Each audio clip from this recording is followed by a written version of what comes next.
Welcome, writers, readers, and friends to the Authors Talking Bookish podcast. I'm Donna Norman Carbone, author of All That Is Sacred. And I'm Hope Gibbs, author of Where the Grass Grows Blue.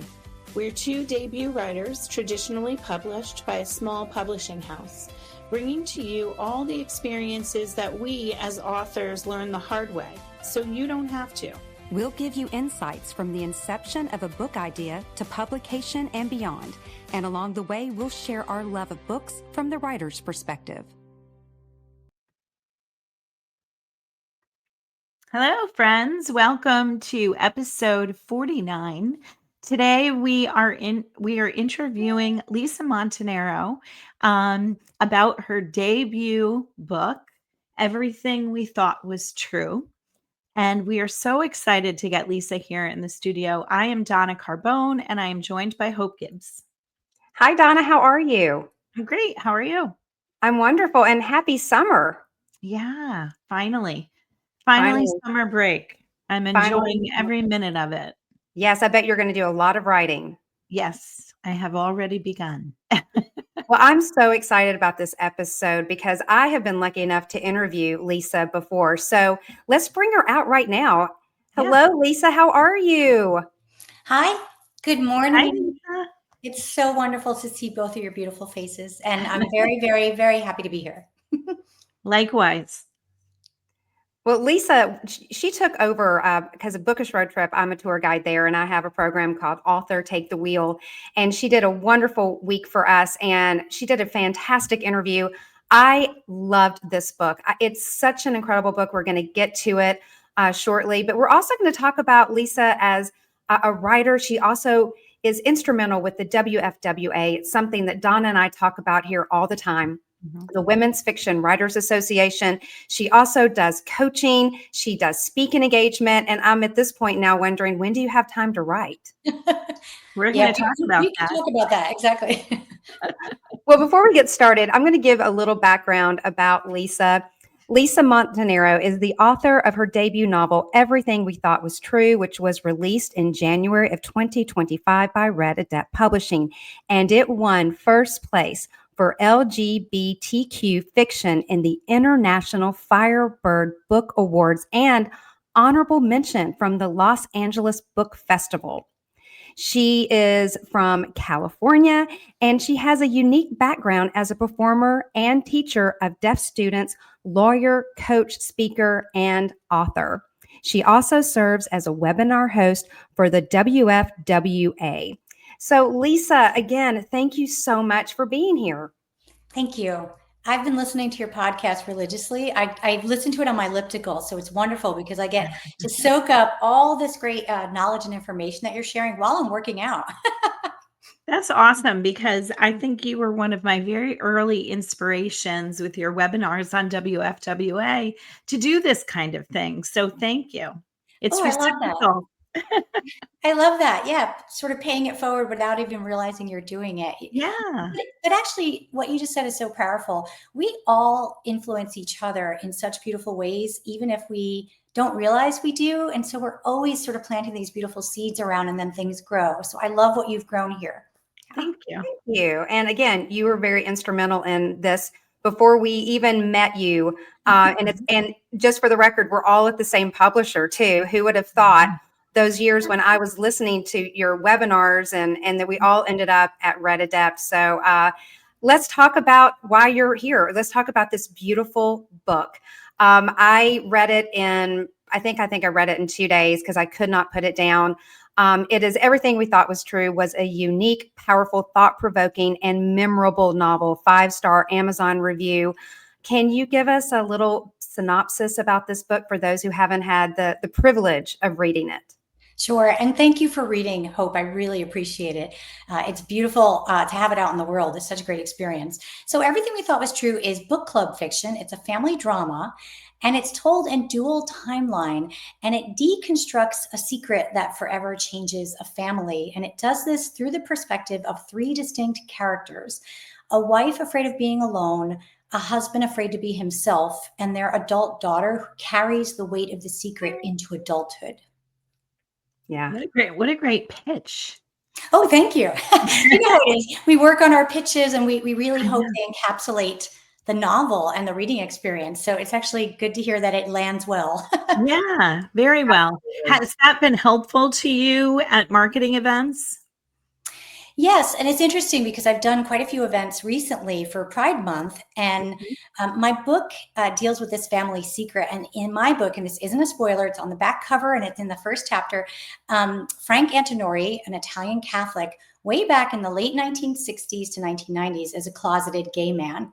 And so it's set against the backdrop, my book, of LGBTQ rights in history, but it also has a universality to it because family secrets are very common. And so what's been really interesting is people have been coming to me as readers and saying, I feel seen by your novel and I have a totally different family secret. And that to me feels like an honor that people are coming to me and I'm now the keeper of secrets. Something you never intend to do when you write a book. You have a conversation with people even if you never realized you were going to, because they're reading and they're having this experience. Yeah. What I found interesting is because you do have the 3-person POVs. And as a reader, I really felt like I got so much more information from that way. I mean, I have never written in that 3 different POVs. I've only done, first person, 1 person. What drew you to do that? And again, as a reader, I felt like I knew more about Lena. I knew more. You could see their struggles. Oh, I love that. Thank you. I think there are a few reasons. One is it was very important to me in the past story, because it is dual timeline. The past story is the husband and wife, the mother, father. And I wanted people to be able to experience things firsthand through their points of view, because they need to understand that there are no angels or demons in the story, and there's really no villains. Everyone is a flawed, beautiful character who also has a journey to learn. So I really wanted them to see it. It was important that they see Frank from his own perspective so that they didn't villainize him because he's the one that has the secret. And then I wanted them to see the wife, Teresa. And then in the present day story, Lena is sort of the echo.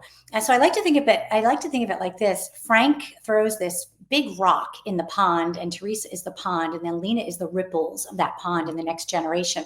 So when we finally meet Lena in present day, we get to see like what does unprocessed trauma look like in a multi-generational story when the secret sort of corrodes the family from within, because they're hiding from themselves, they're hiding from each other, and they're also hiding from society.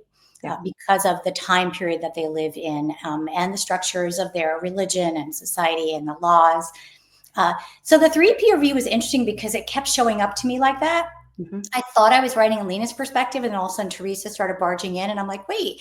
And I remember reading something to my husband. He's like, that's Teresa's point of view. I'm like, huh. So then Frank barged in also, and that's when it hit me. It always was supposed to be told through all 3 of their perspectives. Yeah. That's awesome. I love the complexity of it. And I'm also wondering, how difficult was it for you to write from the male perspective? So when people ask me questions like how difficult was it to write either a male perspective or, for example, an LGBTQ character when I happen to be a heterosexual woman, people are shocked when I say this. Frank was the easiest character for me to write. So, and Teresa was easy also, but Frank just showed up really easy to me. For some reason, to embody him and get into his head, I had so much empathy for him. And I think part of it comes from my acting background. So I've been acting my whole life in theater. And so it was sort of easy to step into a character, embody them. And I would use my method acting even when I was writing. So I would often write my scenes. I would say my scenes out loud, dictate them, and then write them so that I was kind of acting them. And I also would read the book when I was done. And I wasn't just reading it, I was acting it. And that way I could really try to get into his head. But I'm happy to hear a lot of people have said, Frank, I have a lot of empathy for Frank. I feel like he was written well. Someone asked me, how are you able to write not just a man, but a gay man so well? Also, I am the child of an LGBTQ parent. So I have a gay father, and he was one of my best beta readers. And so, that brought a serious authenticity to it because he was able to read it for the time period and for the experience. And then Lena was the hardest to write, even though she lines up with me with so many identities. And it was because she has so much unprocessed trauma. And it's very difficult to be in the head of someone that hasn't quite done their emotional growth yet, but it also makes, of course, for a really interesting character. Well, that brings up a question I was going to ask you about your experiences as a daughter, as a person. This is a work of fiction, but you do draw in part of your life. What advice can you give writers who are thinking about maybe doing the same thing? They don't want to write a biography, they don't want to write their life story, but they do have parts of themselves, experiences that makes for a great book. This is such an interesting topic, and I'm going to keep it really short. I've been teaching about this now at some writing workshops, and I'm being asked to speak about it because the idea of write what you know is an old adage that we hear, but it's like, how do you do this when you're writing? A memoir in some ways a little easier because you're telling it, you're not showing it.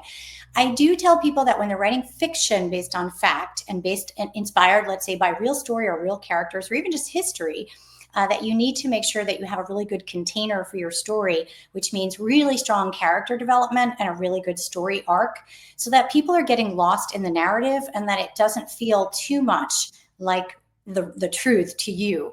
And so for this book, the more distance I had from it, the better. And so I would use, let's say it's like an onion, the middle of the onion is the truth, and then all the layers outside is where the imagination happens and where you can make things up. And the more I would move out from the emotional truth of the center and start making up characters and story arcs, the easier it became to distance myself. So I think it's this beautiful symbiotic relationship where you have an authenticity and a lived experience, but then you also really need to tell a good fictional story in order to then lose yourself in that process and not stay too close to the facts, because the facts actually will hinder you for sure. Wow. Yeah. I would like to know a little bit about the Italian culture that you infused in the novel. Why did you choose the Italian culture? I'm assuming you have an Italian heritage, but also, like, what is the importance of featuring that in a book? Thank you. So, mi chiamo Lisa Montanaro. So, sì, my family is Italian, and there were two reasons that I wanted to choose that. One was that is my lived experience, and there's a lot of food that features in the book, and there's recipes. And Teresa Antinori, the wife, is an Italian mother who shows love through food. Both of the parents, both of the mother and father, both have parents from Italy. So it also brings in the immigrant experience, which is a very universal experience a lot of people identify with. And then also because the Italian family is Catholic, it brings in sort of this religious structure where Frank is fighting against his true identity and wanting to be himself. But he has all this messaging from both the Italian machismo culture, like very macho culture, very patriarchal, and then also the Catholicism. New York is a very Italian-American area. So that because the past story is in New York, I was also able to bring in the Italian culture of their working class neighborhood. So I like to think of the Italian culture as almost like an extra character in the book because it really infuses the story. And I think you could take almost the exact same story and put it in a different place, time, family, society, religion, and it would show up very differently. So it needed to be very distinct that this was an Italian Catholic family dealing with this issue. Yeah. Yeah. And I was going to bring up food because when we spoke for Author Take the Wheel interview, I was struck by food. You use it in many ways. There's a recipe, a specific recipe there's an incident with this recipe, and I don't want to spoil anything, but also you have a character who is becoming dependent on food and is using food as her way of coping with her marriage dissolving. And I felt that part spoke to me so much because she knew something was really going on. And so she was masking it by overeating, and it was changing who she was. And talk a little bit about how you used that. Thank you, Hope. I think that's one of the heartbreaking parts. Teresa Antinori is the heart of the novel in a lot of ways, but also because she loves food, and it's a way that she can show love, and food becomes sort of her addiction or her poison. And so it's very difficult for her, and she's aware of it. And she comes from a family with addiction.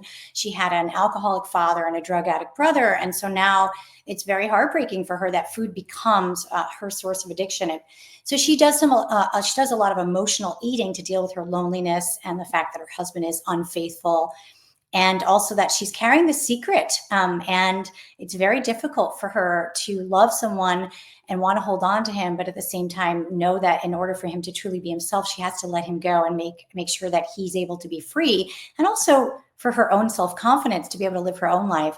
So food does become this very sort of double-edged sword for her.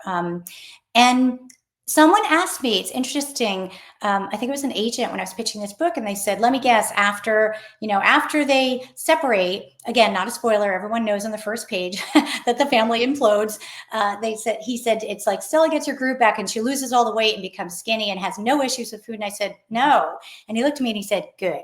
Because like, that's too much of a trope, and what I love is that, Teresa, and I don't want to give this spoiler away, but Teresa does come to a place where she's able to accept herself and be loved for who she is in the body she's in. So that's a happy part. Well, before we switch gears, because Donna's going to start asking you some questions outside of this book, we're going to talk about your road to publication, the WFWA, and all of your other ventures. I just wanted to go over just a couple of these quotes. These were words that I found on your reviews: moving, heartfelt, powerful, compelling. I mean, does that give you chills when you know that someone has read your book and that those are the kind of words they describe? It does. It does. Because as you know, we write mostly alone. I mean, sure, we're in community with each other, but we spend all these years, some of us, with our books and our characters. And then to know that they are connecting with readers at such a beautiful level is a gift. And it's, I think, why most of us write. We write because we want to tell these stories, but also because we want readers to have a relationship and an experience with them. So yeah, when I read those, I get the chills. I do. I get the chills. And I really love being in conversation with readers, at events and even online. So when I see those, it does really, really make me happy. Yeah, it never gets old either. No, it never does. Yeah.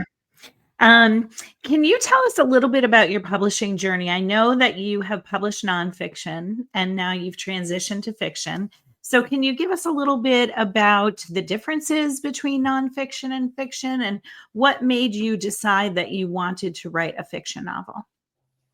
So I published nonfiction for many, many years, and people often ask me, is it easier or more difficult? It's different. And so one of the biggest differences is you do not have to write the entire manuscript in nonfiction. You can write on spec or on proposal. So for example, for my nonfiction book, I was able to get a book deal for that on proposal. They only needed to see, let's say, 3 sample chapters and an outline, and then you get an advance and then you write the book. And so there were a few differences.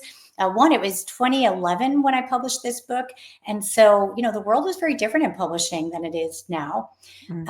Nonfiction, of course, you're telling and not showing, depending on whether it's prescriptive nonfiction. My book was called Prescriptive Nonfiction, which is more of a how-to personal professional development book, as opposed to creative nonfiction or narrative nonfiction, which would be memoir. And so I wrote that book over a series of months. And now I look back, this book took me 6 years to write and revise. And so what a difference, right? Months and years. And then I wrote the book after I got my deal. So that was a huge difference. And people always hear the term, showing versus telling. It's true. So when I first started writing fiction, and I switched to fiction in 2016, I think I came back from Italy. I was in Italy for a month in 2015, and I thought I would be writing a memoir or a series of personal essays based on my family. And it was my father, and I was interviewing him, and he said, wait a minute, you keep changing things. You weren't even there. That's not how it was. And then he said, well, do you want to write a novel? And I was like, oh my God, I want to write a novel. So that's kind of how it all started. And then I went down this long journey of how to write a novel, or fiction versus nonfiction. And I realized that the two areas that I really needed to lean into were dialogue and description. because those are the two areas you don't have in nonfiction. Like you don't write a how-to book and say, then Bob said.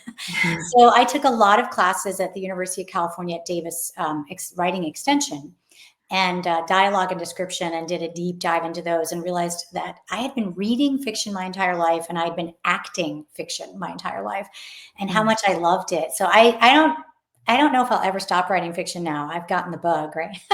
Yeah.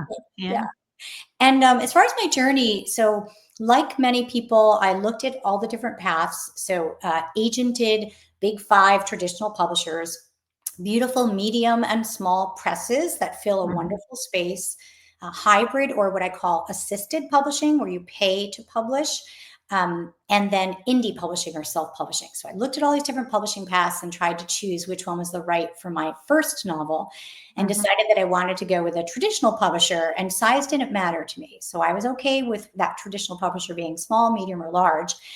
And this may come as a surprise to some people, I was even okay with not having an agent.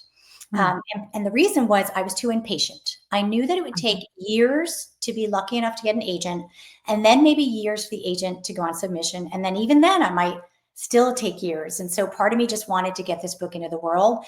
So I did query about 18 agents, and I had 2 requests for full. And it was a gift because both of them gave me feedback, and they gave me the same feedback.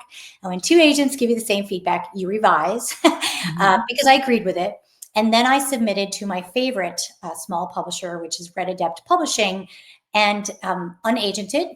And they accepted the manuscript, and that's why I went with them. And to be fair, they were my favorite because I had vetted about 25 small publishers and decided that they were the right match for my type of book club fiction with beautiful covers. And also I knew they had a community of authors like you that I could tap into. So it was a very good choice for me, I think. Yeah. That's a really special thing about Red Adept. Yeah. Well, that's a great point about a community of authors. What have you learned before and after your publication about the importance of having a community of other writers? And it doesn't have to be a big community. It's just, how did you find the right fit for you? So I think WFWA was a game changer for me, as it was for many members. And if you're not in WFWA, any writing community that is talented and supportive, where people can support each other and where you can ask questions, WFWA was instrumental. But then Red Adept, as you know, has their own author community, and being able to reach out to someone that's months ahead of you, years ahead of you, and say, hey, what's going to happen next? Or how did you handle this? Or what do you think I should do? And that way you're not always pinging your publisher, especially if you are unagented. And Red Adept also assigns you a mentor. And as you know, we have our own Facebook group. And so I found the community to be so supportive, and it takes a lot of the angst and stress out because you have somewhere to go and someone to tap into. And you don't feel as alone in the process because it's very overwhelming. Even if you know what's coming, you think you know what's coming, all the unexpected things happen, and you're in France while the development, while the copy edits are happening, or the proofreading, and so it really was. And we're lucky; we have a beautiful community of authors who are so supportive in Red Adept. But I've been hearing that about a lot of other small publishers too, and even some big publishers. For example, Simon and Schuster has a cohort of authors that got together, and they just did a Substack interview like this. With Courtney Malm, who wrote Before and After the Book Deal. And they really, really went behind the curtain and told about their journeys. And so I think we're seeing more transparency now with authors that are more transparent about their publishing journey. And I think that is a very wonderful thing for our community. Yeah, we did an episode earlier in the year about new publishing trends. And one of them was that the indie publishers and the small publishing houses were really going to take up a bigger space in the landscape. And I think it's for the reason that you're saying. Yes. And I think we need it right now because the big 5 do really amazing work, but even they are struggling in the sense that there's just too many wonderful books and they don't have the time, the energy, and the staff. And we're seeing PR and marketing shrinking in terms of they don't have the funds and the support anymore. So we're going to see the fill in, and it's a good thing. And also a lot of people are going indie. And as you know, we now have hybrid authors. So authors that publish traditionally and indie based on the book. So Yeah. I think in some ways, even though it seems overwhelming, it's empowering. Yeah.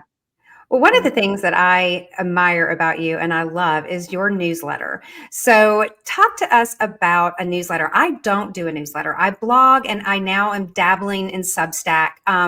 But how did you get started? What are some advice that, hey, you could give me if I want to start an author newsletter? I think not everyone needs a newsletter, but the nice thing about the newsletter is you own your list, meaning that these people have raised their hand and said, I would love to hear from you. Sign up for your list. You get to keep your list. It's for your golden Rolodex. And they are sort of your raving fans in the sense that they want to be heard from you in their inbox. And my newsletter sticks with my brand. So it's Prosecco and Prose. So yeah, I always say, even if you don't drink, it's got virtual bubbly in there. And I try to send it once a month to stay in touch with my readers and my community.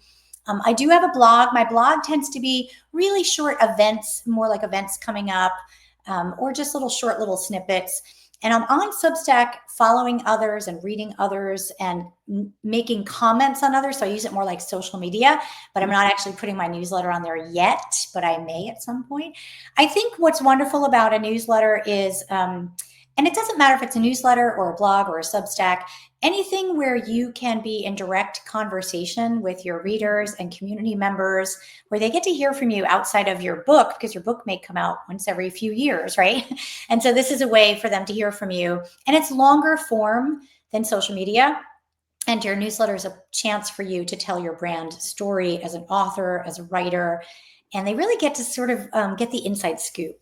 I have always sent a newsletter. So because I've had a business for over 20 years, I had a business newsletter for so many years, and I was used to speaking to people directly and going to their inboxes. So when I created my author website pre-published in 2017, knowing that I would publish this book eventually. So people always say, can you create a website in advance? Yes, you can. Can you create a newsletter in advance? Yes, you can. And I told them about my journey of writing the book. And so by the time I launched the book, I already had a wonderful community waiting for it, which was nice. That's amazing. Well, we're awesome. getting ready we're running out of time. I could sit here and talk to you all day, but I'm going to give Donna the last question. Okay, I just want to say I love the title of your newsletter before I ask my last question. So our podcast is founded on what we as debut authors learned the hard way to clear the path for success for our listeners. So what is one thing that you learned through publishing this book that you learned the hard way, and how would you approach that differently if you were to do it again? Oh, that's a great question. I know we're going to be out of time, so I'm trying to think of like the best one. I think it's to trust your own vision. So there are all these amazing professionals along the way, and they are awesome. I was blessed with having wonderful editors through Red Adept, but also there are a lot of chefs in the kitchen. There are beta readers, there are critique partners, there's agents, and then there's developmental editor. And I would tell writers and authors to trust your vision. And I don't mean to be stubborn, but take people's advice and feedback and let it marinate and process it, and then come back to it, and always go back to your why statement of why you're writing this book, why you want it into the world. And so I would say that don't lose sight of that vision, because it's very easy when you have a lot going on and a lot of external voices to kind of lose sight of that. That's great advice. That is amazing advice. And again, congratulations on winning this award. And I am just so excited about your career. I know you've got great ideas coming up, and we are so thankful to have you. And I know that our listeners, they're going to want to follow you. So where can they find you on social media? Thank you. So LisaMontanaro.writes.com is sort of the mothership, and that's where you can find my website, my Prosecco and Prose newsletter, and you can also go there with all the social media channels, and there'll be links directly there. So, and I love connecting with people, so come say hi. Well, thank you so much. And Donna, can you tell us real quick about our next episode? Sure. Our next episode is episode 50. Can you believe we've done 50 episodes? And we are approaching that episode unfiltered. Hope and I are going to answer 50 questions in quick succession. So hopefully you can get to know us a little better. Well, thank you again, Lisa. And We are so grateful that you take a little time out of your busy schedule to speak with us. And Donna, I cannot wait for that next episode. And until next time, everyone. Bye.